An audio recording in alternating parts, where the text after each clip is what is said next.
कहवा से आवेली गंगा तयरु माई जमुना न हो ललना कहवा से आवे तीर बेड़ी शंकर जी के आसन हो अरे कहवा से आवे तीर बेड़ी शंकर जी के आसन ललना कहवा से आवे तीर बेड़ी शंकर जी के आसन हो ललना कहवा से आवे तीर बेड़ी शंकर जी के आसन उत्तर से आवेली गंगा तयरु माई जमुना न हो ललना पूर्व से आवे तीर बेड़ी शंकर जी के आसन हो अरे पूर्व से आवे तीर बेड़ी शंकर जी के आसन ललना पूर्व से आवे तीर बेड़ी शंकर जी के आसन हो अरे पूर्व से आवे तीर बेड़ी शंकर जी के आसन कहवा बैठे गो माई गंगा तयरु माई जमुना न हो ललना कहवा बैठे गो तीर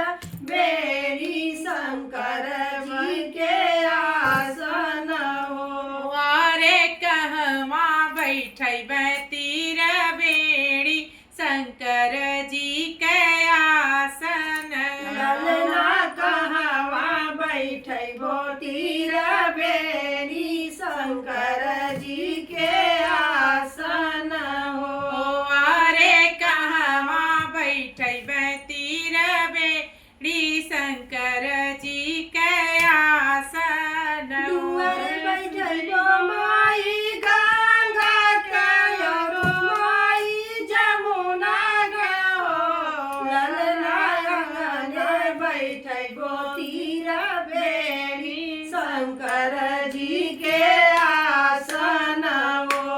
अरे अंगने बैठबै तीर बेड़ी शंकर जी के आसन ललना आंगने बैठे गो तीर बेड़ी शंकर जी के आसन हो अरे अंगना बैठबै तीर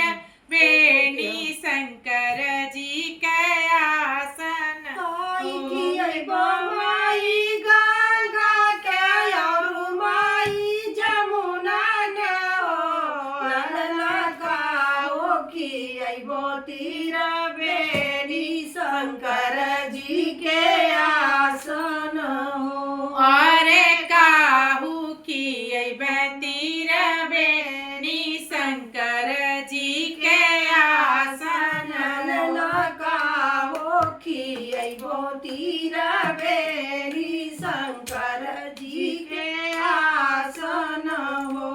अरे काहू खियबै तीर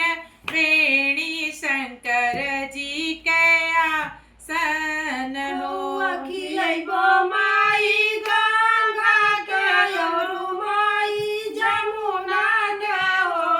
ललना दूधवा पियैबो तीर बेड़ी शंकर जी के आसन हो अरे दूधवा पियबै तीर बेड़ी शंकर जी के आसन ललना दूधवा पियैबो तीर बेड़ी शंकर जी के आसन हो ललना दूधवा पियबै तीर बेड़ी शंकर जी के आसन हो। हेलो दोस्तों, सभी को